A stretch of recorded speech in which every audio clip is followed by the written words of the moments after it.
মাগুরার আলোচিত শিশু আসিয়া ধর্ষণ ও হত্যা মামলায় হিটু শেখের মৃত্যুদণ্ড অনুমোদনের নথি হাইকোর্টে দাখিল করা হয়েছে।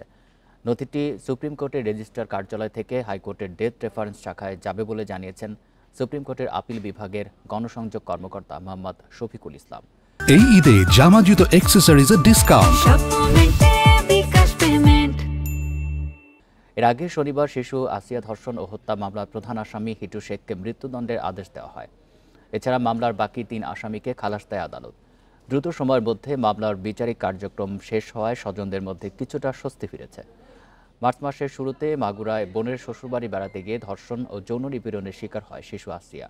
১৩ মার্চ চিকিৎসাধীন অবস্থায় মারা যায় আসিয়া।